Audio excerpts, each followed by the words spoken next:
Welcome to the 5-Minute Murder podcast from 5minutemurder.com, where every week we take a look at a murder, a murderer, a serial killer, or an assassination in about 5 minutes.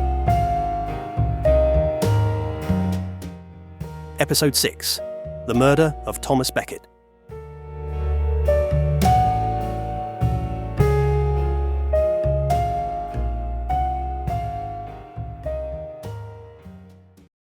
The murder of Thomas Becket, Archbishop of Canterbury, in 1170, remains one of the most infamous events in English history.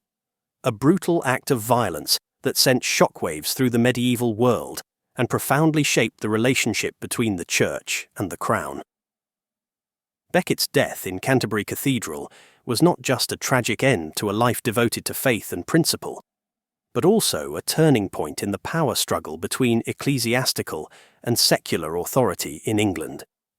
His martyrdom, as it came to be regarded, transformed him into a symbol of resistance against tyranny and solidified his place as one of the most revered saints in Christendom. Thomas Becket was born around 1119 in Cheapside, London, to a prosperous Norman family. His father, Gilbert Becket, was a wealthy merchant, and Thomas was afforded a good education, studying in London, Paris, and possibly Bologna.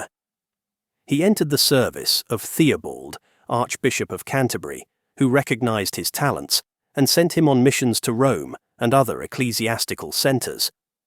It was during this period that Becket honed his skills in diplomacy and administration, qualities that would later serve him well in his political and religious career.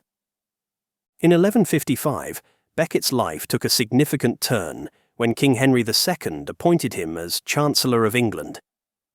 The position placed Becket at the heart of royal government, making him one of the king's most trusted and influential advisors. Henry and Becket quickly formed a close relationship, with the king often relying on Becket's counsel in matters of state. Becket proved to be an efficient and loyal servant, enforcing the king's policies and overseeing financial reforms that strengthened the monarchy's power. Their friendship was marked by mutual respect and shared ambition, with Becket fully committed to the king's vision of a strong, centralized authority. However, the dynamic between the two men changed dramatically in 1162, when Henry appointed Becket as Archbishop of Canterbury. Henry's intention was to bring the Church under tighter royal control, expecting Becket, his loyal chancellor, to ensure the Church's obedience to the crown. But Becket, once he assumed the role of archbishop, underwent a profound transformation. He resigned as chancellor and adopted a more austere and pious lifestyle, fully embracing the spiritual responsibilities of his new office.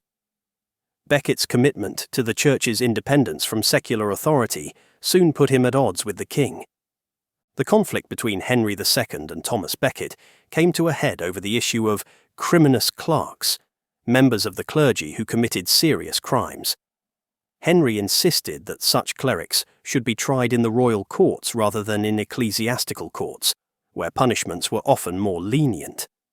Becket, however, refused to concede, arguing that clerics were under the jurisdiction of the Church and that subjecting them to secular justice would undermine the Church's authority.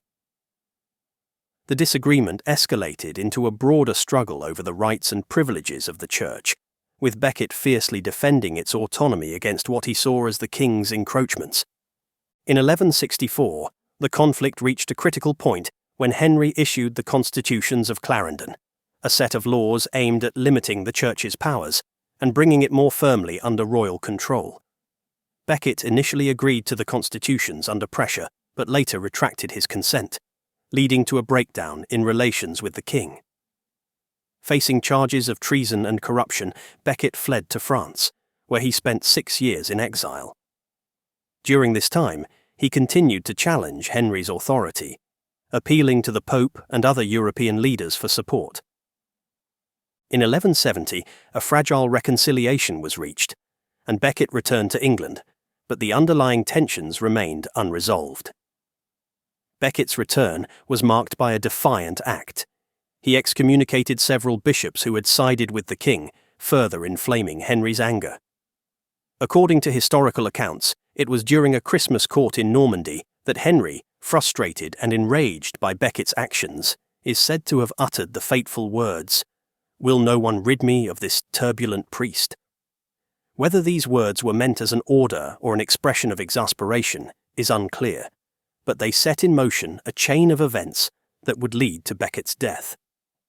On the 29th of December, 1170, 4 knights, Reginald Fitzurse, Hugh de Morville, William de Tracy, and Richard le Breton, took it upon themselves to act on the king's outburst. They travelled to Canterbury and confronted Becket in the cathedral, demanding that he submit to the king's authority. Becket refused, and the knights, enraged, drew their swords and struck him down in the sacred space of the church. The brutality of the attack shocked all who witnessed it. Becket was struck repeatedly, with one blow splitting his skull. His blood was said to have mingled with the stones of the cathedral floor, and his brains were scattered across the altar steps. The news of Becket's murder spread rapidly, causing outrage across Christendom.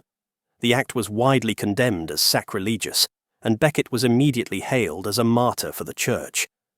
Public opinion turned against the king, who, though not directly responsible for ordering the murder, was seen as morally culpable. The king, fearing for his soul and his reputation, performed a public act of penance in 1174, walking barefoot to Canterbury Cathedral and allowing himself to be scourged by monks. In 1173, Pope Alexander III canonized Thomas Becket, and his tomb in Canterbury Cathedral became one of the most important pilgrimage sites in Europe. Miracles were reported at his shrine, and Becket's cult grew rapidly, with his name becoming synonymous with the defense of church rights against royal interference. The struggle between ecclesiastical and secular power that had defined Becket's life continued long after his death, but his martyrdom had set a powerful precedent. The image of Becket, the principled and unyielding archbishop who stood up to a king, became a potent symbol of the church's moral authority. The legacy of Thomas Becket's murder is profound, extending far beyond the medieval period. His story has been immortalized in literature, art, and drama, most famously in T.S. Eliot's play Murder in the Cathedral.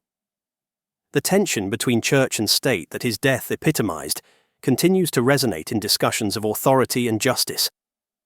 In death, Becket achieved a moral victory that eluded him in life, transforming from a turbulent priest into a saint and a symbol of the enduring struggle for spiritual integrity in the face of temporal power.